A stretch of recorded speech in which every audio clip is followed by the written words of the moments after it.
God Hour Live.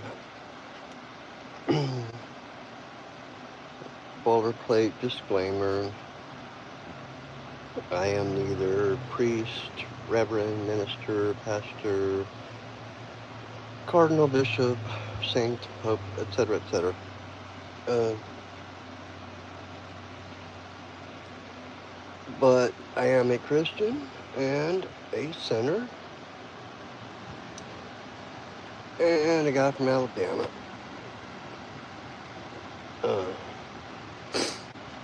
We continue reading the book of Isaiah and considering its meaning.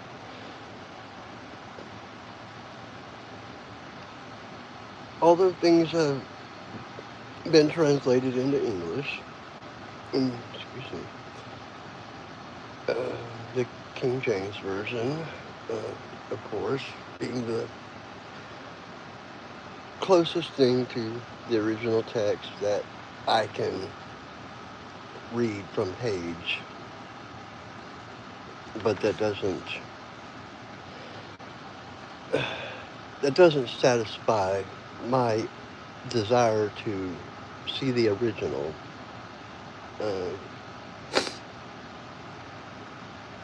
Much less to understand the original. But I have been researching ancient Hebrew and learning a little bit about it, not how to speak it, but kind of the structure and the way things are just simply not conducive to translation into English, at least. In particular, I mean, in English we've got a very simplified idea of subject, verb, predicate, and that just simply doesn't happen in many other languages.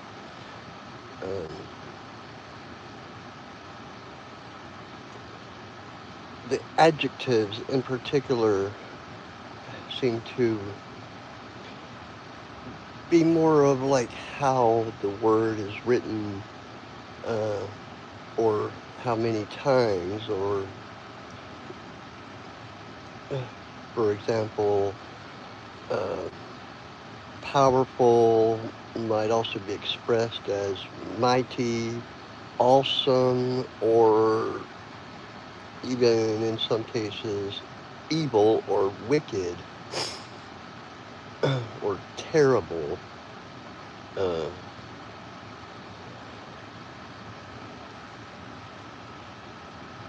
So you kind of have to keep that in mind, that a lot of this was somebody who was fluent in both languages tried to convert it into the other without taking away or adding to it. And so sometimes it gets repetitive, redundant even, and as such becomes dry and boring in many cases. But with that being said, let's read from the scripture. Hey everybody.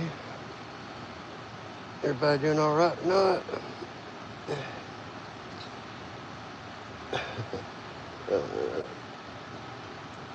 Chapter 46 is a very short chapter. It pertains, as stated, to the gods of Babylon.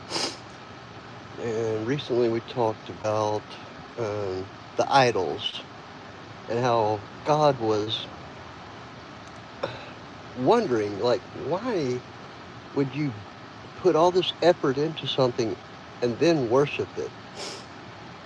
When you create something, it's supposed to revere you. God created man. Man is supposed to revere God. Our parents conceived us. We're supposed to revere our parents. But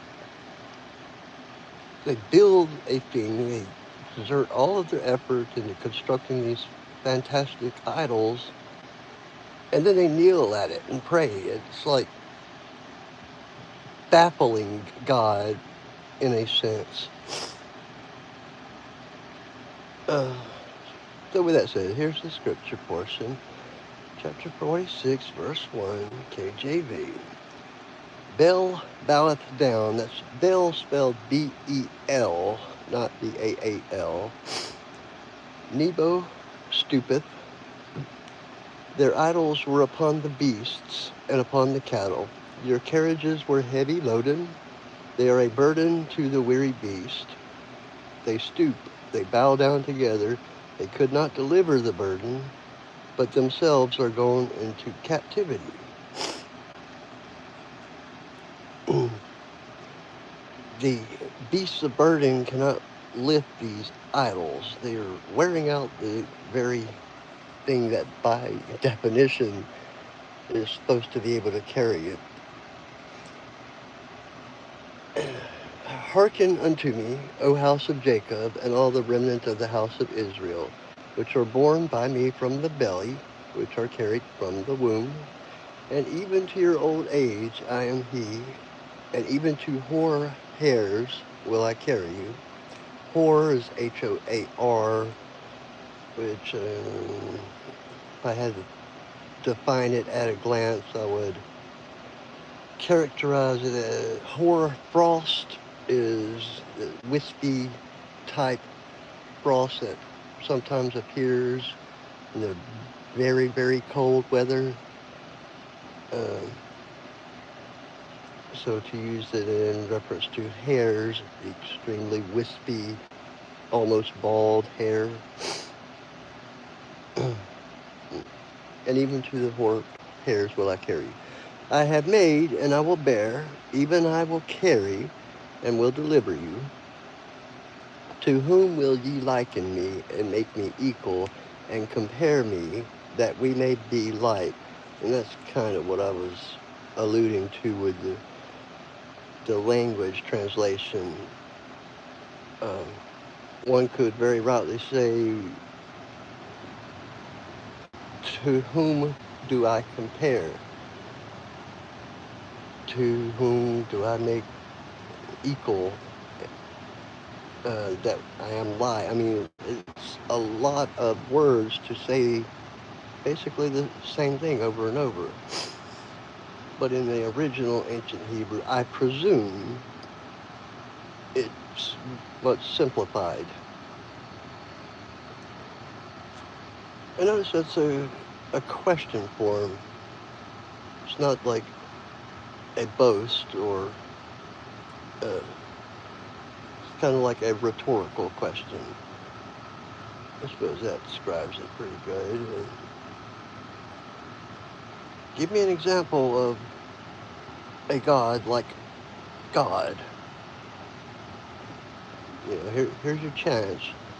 What can Baal and the other gods, I don't know them all, Anubis and all that stuff,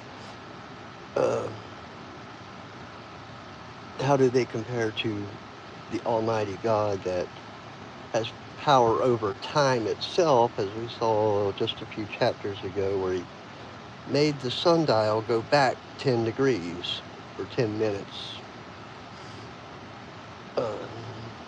You know, there's probably some answers science could make of how a sundial would appear to just shift back 10 minutes. You know, a sundial references the angle of the sun. I can't think of a plausible explanation. I can think of some fantastical, you know, something happened to the sun or the earth and they shifted, you know, a big meteor or comet hit the earth on the other side of the globe, and, you know, some weird stuff like that.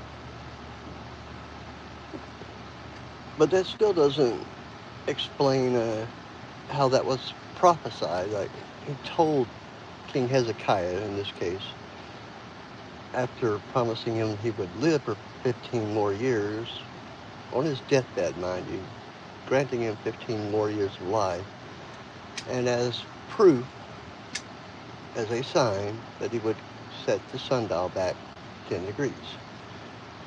It's a pretty significant event, and that's why it made it into the Bible. You know, trivial stuff doesn't get recorded. And that is also a very important point.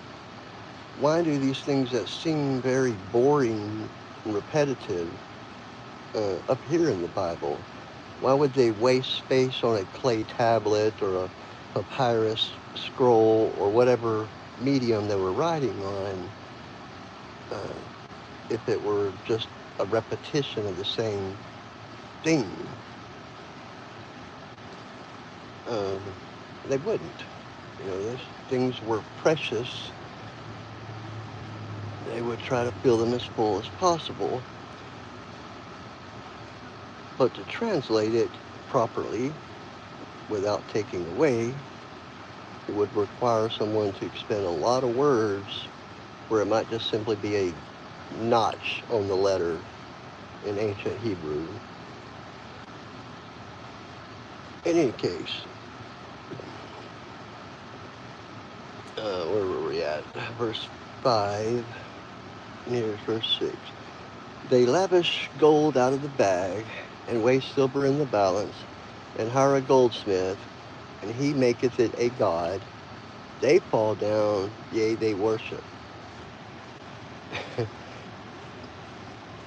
Same thing we were talking about in the previous chapter, them gathering the best cedars and ashes and using part of it for warming their house, cooking their food, but then take part of it and make it into a god and worship it.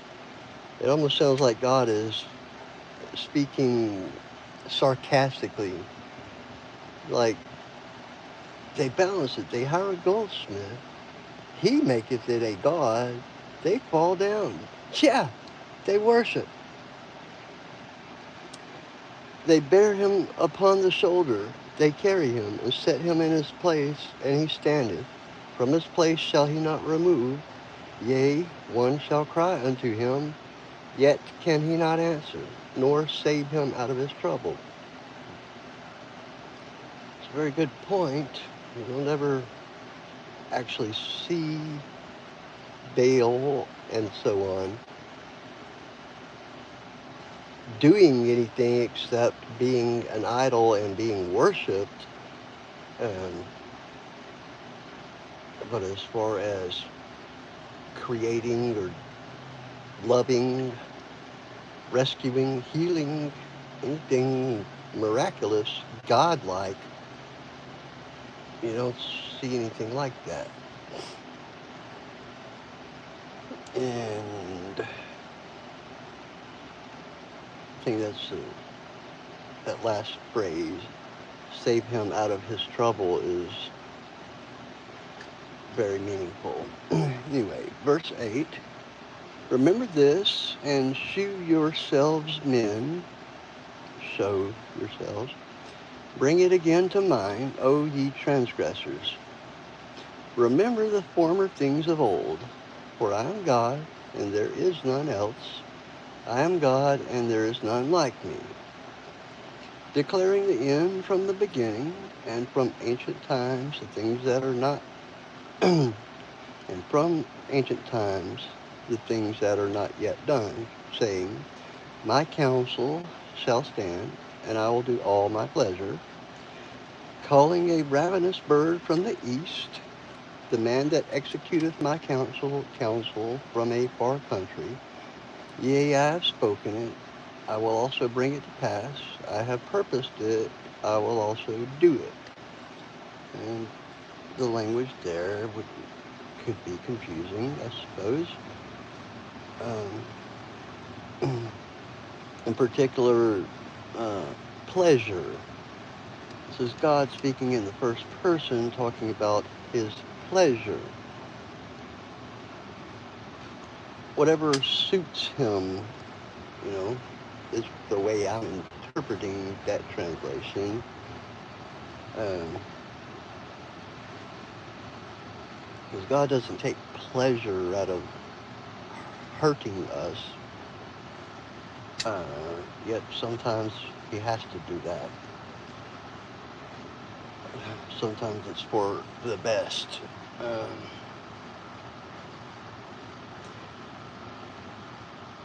The destruction of, well, the world being like the key thing. And I'm speaking in the future, like the ultimate judgment, not the obvious Sodom and Gomorrah and Noah's flood issues, where the Lord has passed judgment of a minor nature, relatively speaking.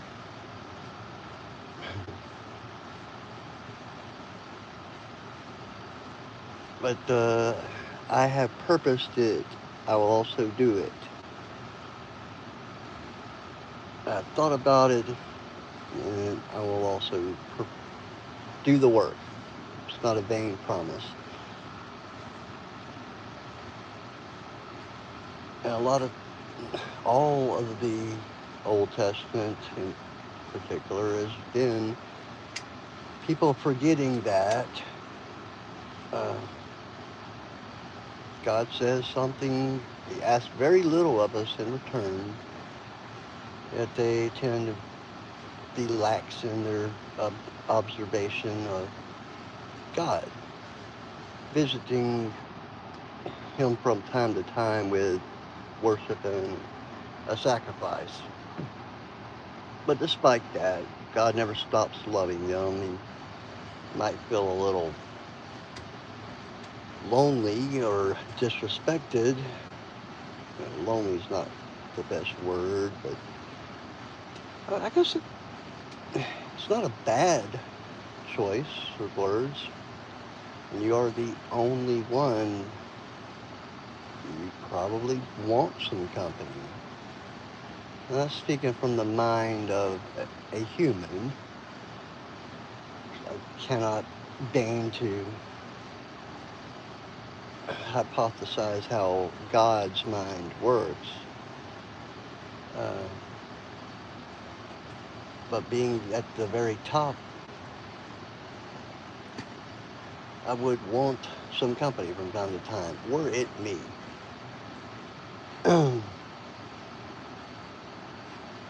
Hearken unto me, ye stout-hearted, that are far from righteousness. I bring near my righteousness. It shall not be far off, and my salvation shall not tarry. And I will place salvation in Zion, for Israel my glory. It's very interesting to read from the Old Testament as a Christian when Christ is not a present day concept. Everything revolves around references or hints that Jesus is coming, but not being a trained minister or anything like that, I can't tell you which passages specifically point out the coming of Jesus. I can find a few New Testament examples. And also you hear like we and I being used interchangeably many times, in particular in Genesis, where God says, let us go down.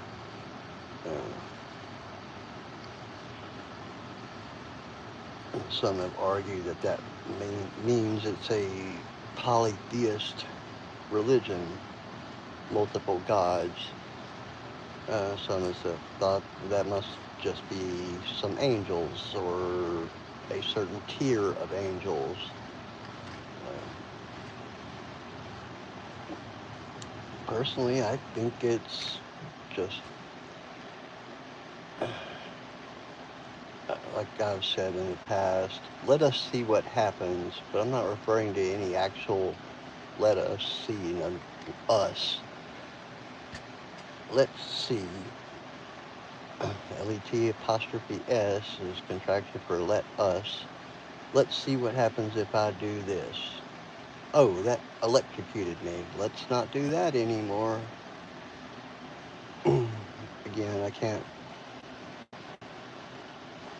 pretend to understand God's mind, but I understand that there's an internal dialogue, how a human brain is communicating with itself at all times.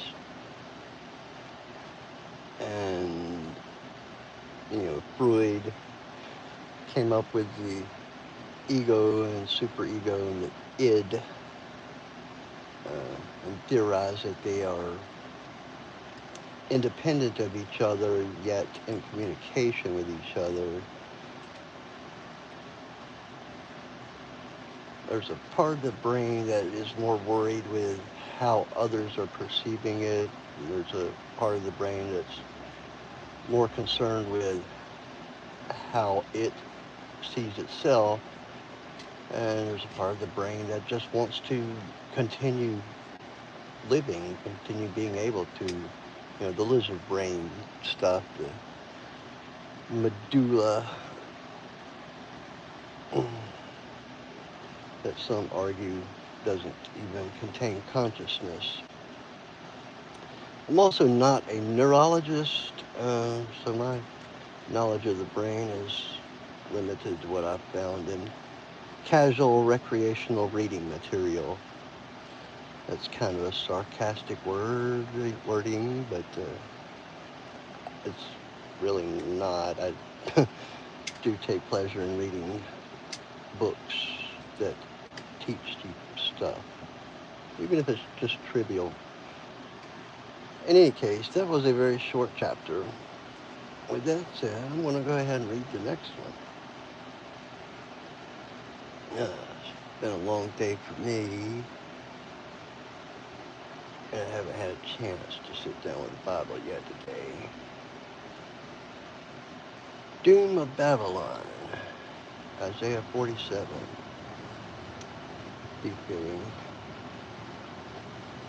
I've only glanced at this one, but it sounds like it's Isaiah addressing the city of Babylon itself. Come down and sit in the dust, O virgin daughter of Babylon. Sit on the ground, there is no throne, O daughter of the Chaldeans. For thou shalt no more be called tender and delicate. Take the millstones and grind meal. Uncover thy locks, make bare the leg, uncover the thigh, pass over the rivers. Thy nakedness shall be uncovered, yea, thy shame shall be seen. I will take vengeance, and I will not meet thee as a man. As for our Redeemer, the Lord of hosts is his name, the Holy One of Israel. Sit thou silent and get thee into darkness, O daughter of the Chaldeans, for thou shalt no more be called the Lady of Kingdoms. I was wroth with my people, I polluted mine inheritance and given them into thine hand. Thou didst shew them no mercy. Upon the ancient hast thou very heavily laid thy yoke. And thou saidst, I shall be a lady forever, so that thou didst not lay these things to thy heart, neither didst remember the latter end of it. I get it. It's hard to absorb without just looking at the text, at least in modern day English. Shakespeare might have had no problem with it. I'm also not Shakespeare. But a lady is kind of by definition not a virgin. A lady gets married and to a lord, and I mean, I suppose for a brief period of time she's a virgin, but as opposed to a maiden who is supposed to always mean that she is a virgin, unspoilt, and therefore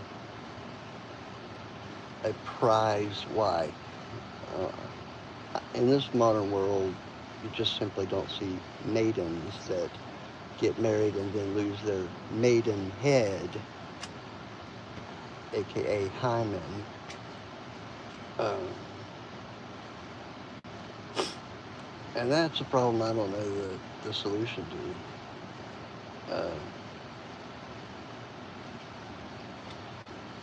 I know the reference material for the solution, read the Bible, but good luck getting any teenager to stifle their urges.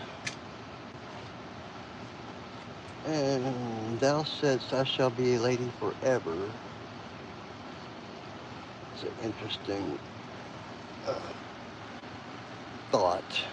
And we're talking about a city. We're personifying a city as, well, a whore.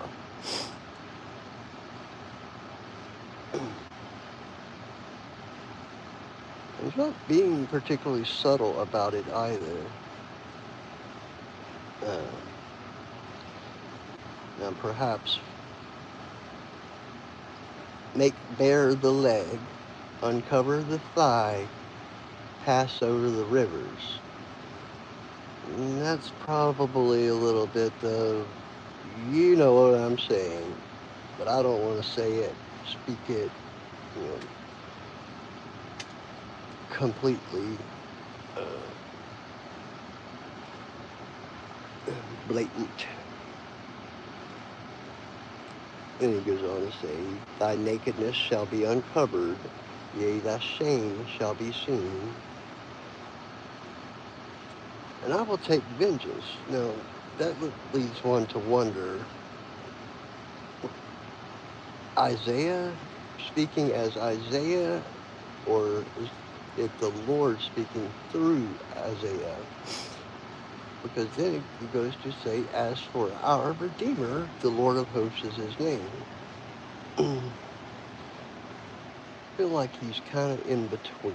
He's talking, channeling God, but he's completely conscious that he's still a man and subject to the same temptations and flaws that all men are, and women for that matter.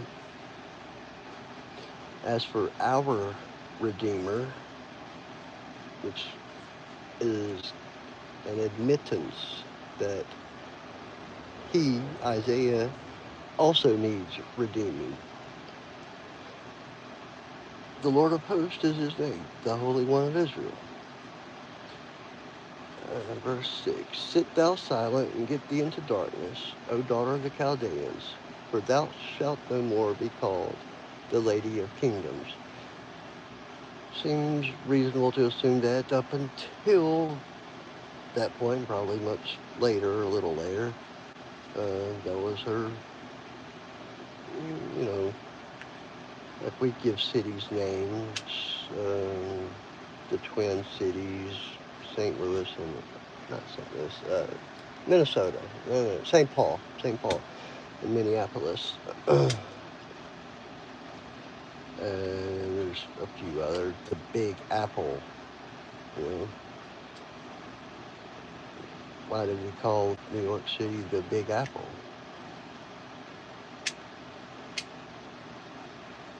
In any case, verse 8, it is an 8, a little tiny 8. Therefore, hear now this, thou that art given to pleasures, that dwellest carelessly, that sayest in thine heart, I am, and none else beside me.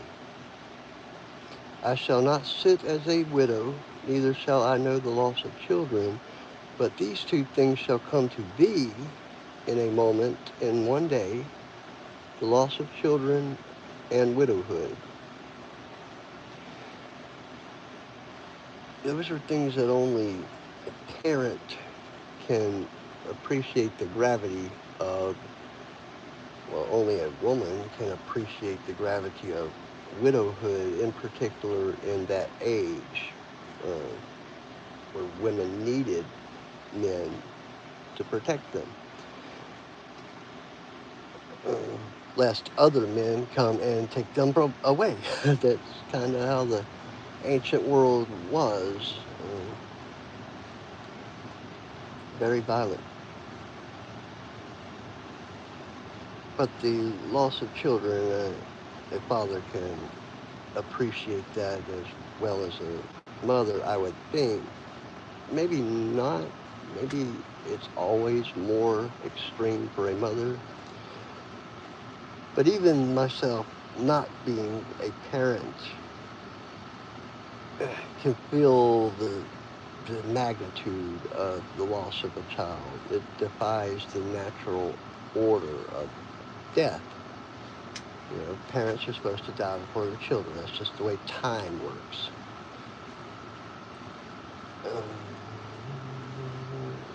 Where were we? But these two things shall come to the end of the moment in one day, the loss of children and widowhood.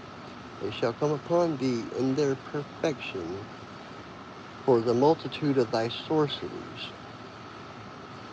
In their perfection. That's, I suppose, another English translation looking for a word, but very much exact. I can't find the exact word, the perfect word to draw it. Presumably the original text has such a word that scholars struggled with to make into an English representation. For the multitude of thy sorceries, and for the great abundance of thine enchantments. Now, we're talking about magic. Magic isn't always abracadabra or casting a fireball or something like that. Tucker Carlson had pointed out something when some guy was interviewing him and he asked if he believed in spells. And Tucker was kind of elusive with his answer, but he said, do you mean to say, do I believe a word, that speaking a word can cause things to happen that otherwise wouldn't or might even be impossible? Yes, absolutely, was Tucker's response.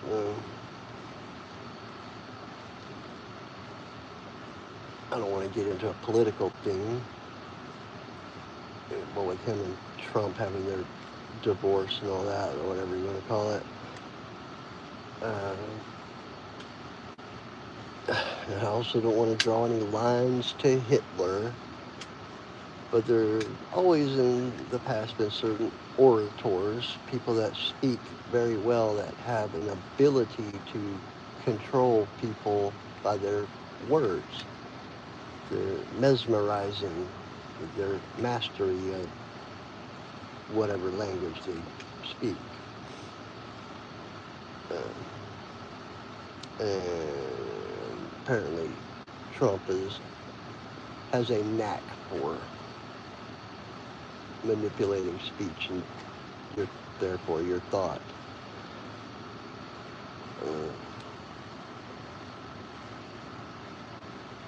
So there's something magical,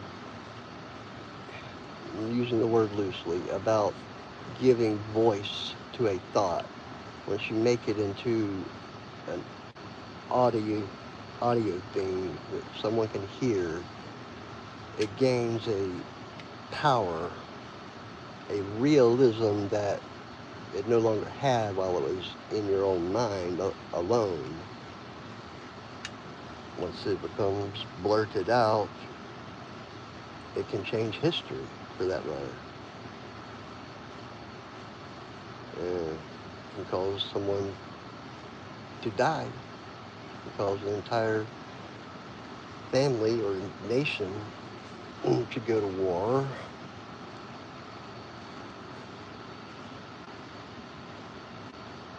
In any case, I'm getting off the point of the scripture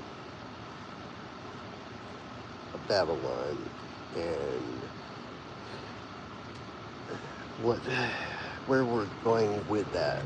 Because I'm just kind of reading this for the first time, maybe. First time I've sat down and pored over every word, at least. Verse 10, for thou hast trusted in thy wickedness. Thou hast said, none seeth me. Thy wisdom and thy knowledge, it hath perverted thee. And thou hast said in thine heart, I am, and none else beside me. Which is exactly what God said of himself. In other words, elevating herself, her being the city of Babylon, to the level of God. But not equal with God, not where they can both be God or gods, but alone, being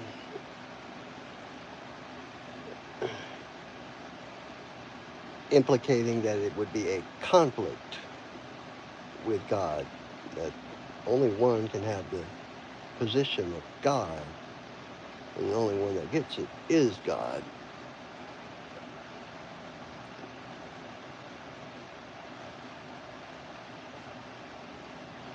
And that thou hast said in thine heart, I am. Those are God's very words when used at the burning bush. Moses was asking, who speaks? God says, I am. It's not just a name, it's an essence.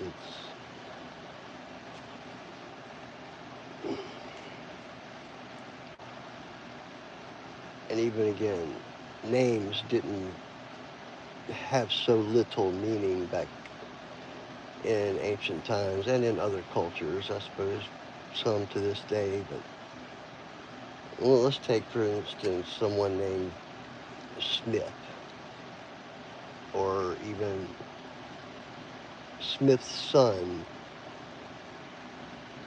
And that's just in the English language, but they probably have a blacksmith or a smithy in their family tree back at the beginning of it. Or John's son, that would presumably be the son of John.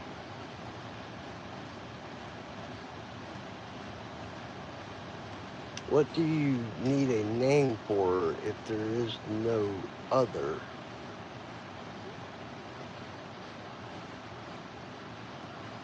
I am.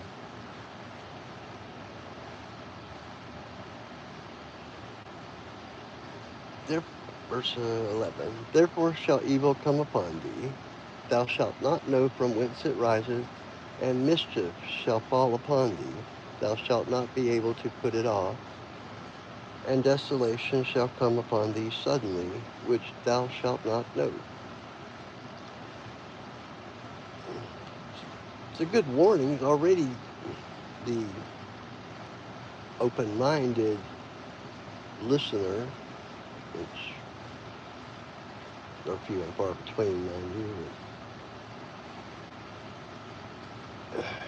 it should be easy for Babylon to look back and see what's happened ever since Cain left the garden and started creating his own civilizations that didn't worship God. They knew God. They believed in God, but they also didn't think He warranted their attention.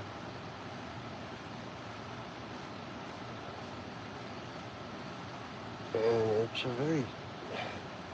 it's a sad state. And it goes to show the significance of mankind, that God is made sad and weary by our actions. Um, Only a loving God would feel that way. You can't. It reminds me of my own parents giving me chance after chance after chance to change my ways, uh, out of their own unconditional love and hope and faith in me, that they were able to turn a blind eye to problems that I had. And so I continue to fight. Kind of a case in point is nicotine addiction. It was a much more serious thing when it was a 14 or 15-year-old running around sneaking cigarettes.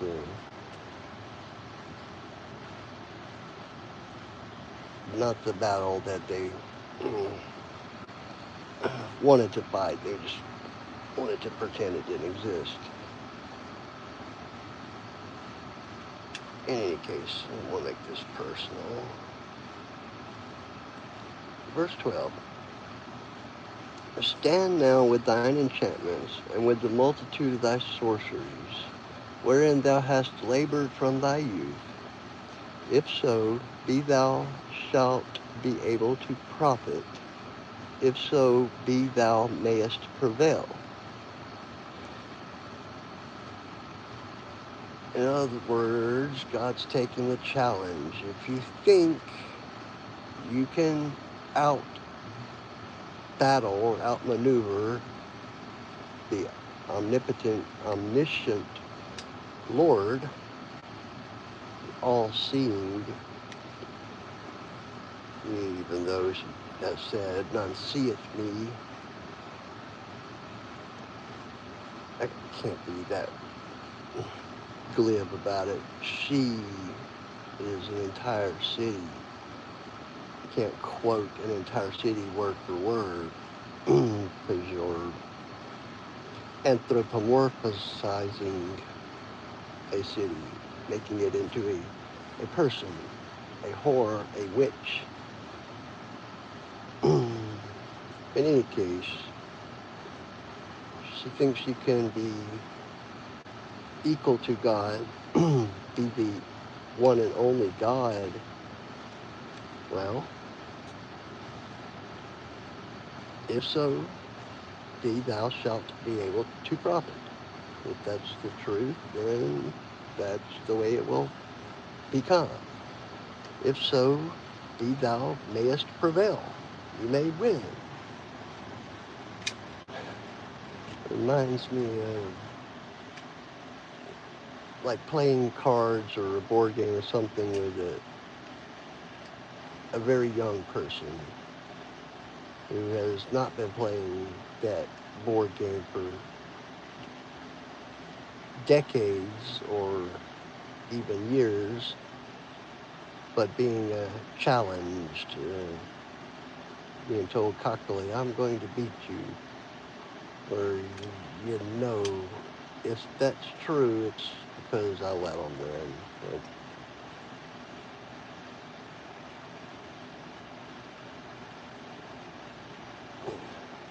But this is something much more serious than a card game or board game. This is deity. Not just sharing deity status, but replacing as the one and only God.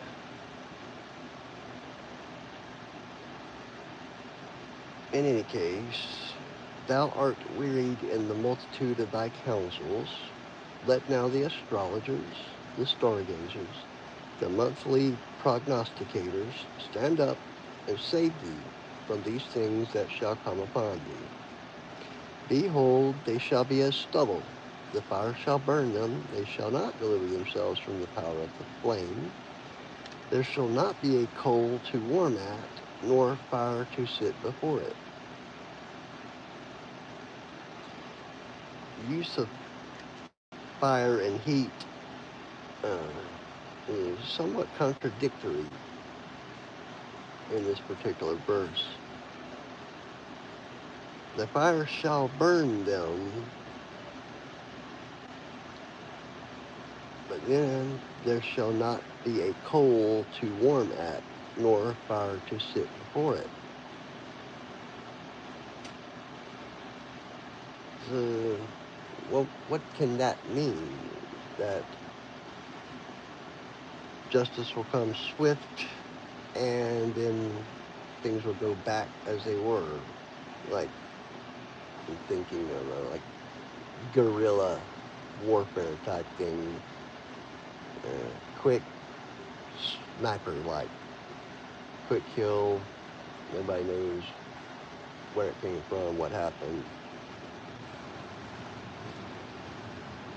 Where you would think there would be a fire remaining for a long time.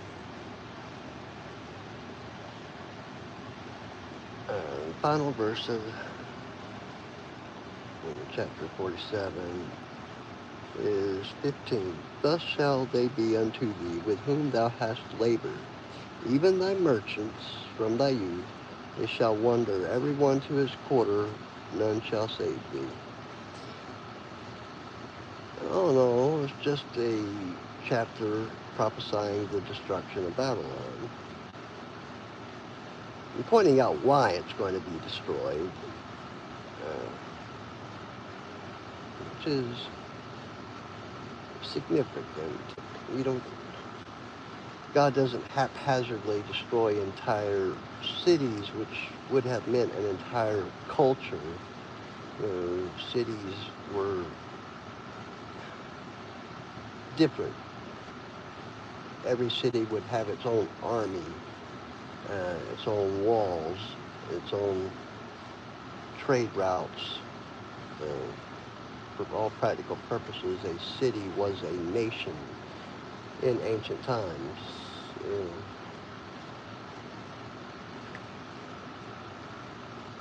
Not like we have today in the States, where you might visit several cities a day, and really they're all kind of the same. In particular, like in Alabama, you're going to hear people that talk like I do, that accent in all of the different cities. You're going to see people in the countryside with tractors and fancier equipment, combines and such. In the whole state of Alabama, there will be hundreds of cities, but they're all going to be basically the same thing, with a few exceptions, like Birmingham, Huntsville, Mobile. But then our capital city, Montgomery, which is pretty boring and plain compared to the big cities. And also crime infested, but that's another issue.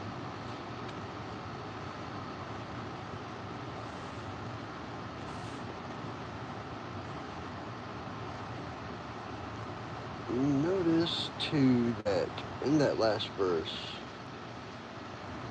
that even thy merchants from thy youth,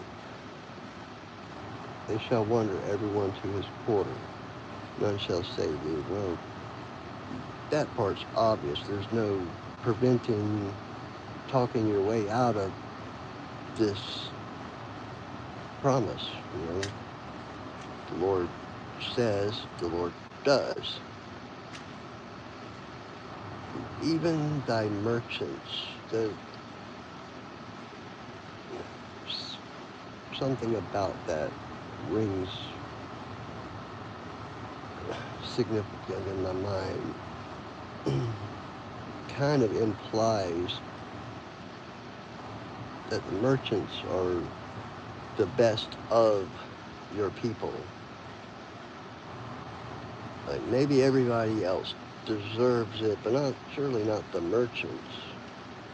They're just honest tradesmen trying to make a living.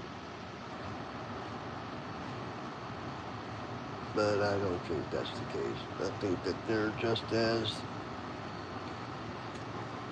beholden to concepts of idolatry, witchcraft as we would refer to it today, with enchantments and astrology and astronomy. I guess the stargazers would translate into astronomers.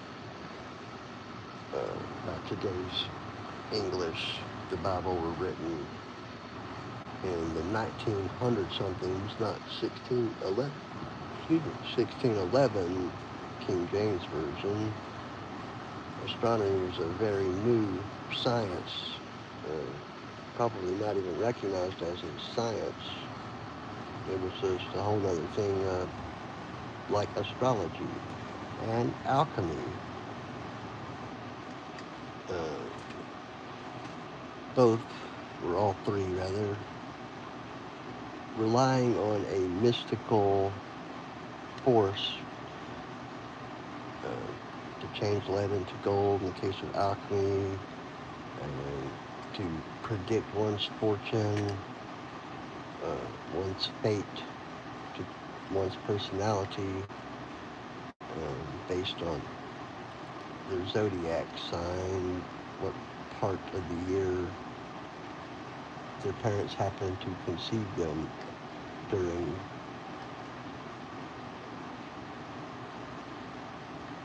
And the ones that had this mystical ability to look at the stars and be able to tell you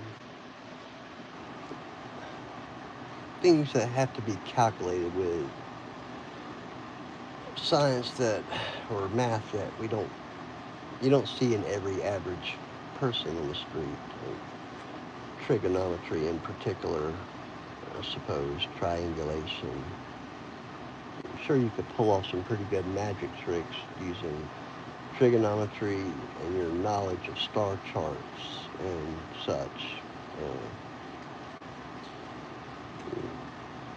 Oh, hey, what day is it? Okay, I bet you there's going to be a star that appears right there at 8 o'clock p.m.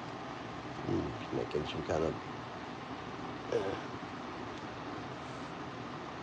approximation of what somebody might say in their own language and use it to deceive people using mathematics. Or another one would be the Fibonacci sequence. Whoever could win a lot of parlor tricks or bar bets with the Fibonacci sequence and knowledge of the golden ratio.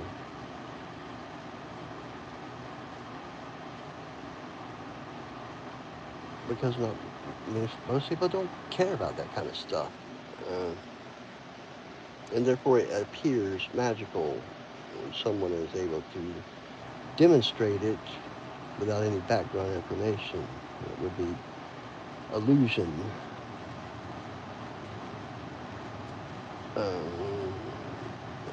That's where we're going to stop for tonight. It's been a long day for me. I apologize for it.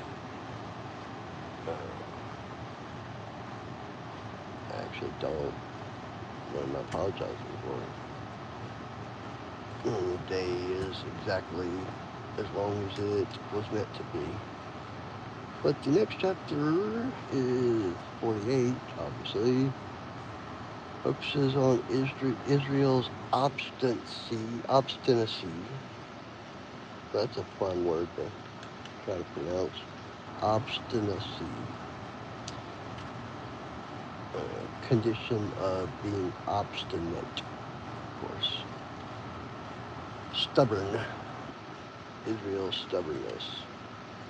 It won't be the first time I, nor indeed God, has went over how stubborn the people of Israel are. The Jewish people,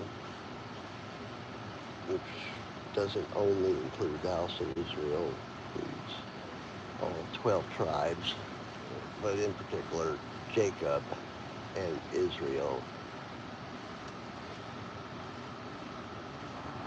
So we're going to save that for another time. And I am going to call it a day. God bless you all. Have a good night. And we do it all over again tomorrow.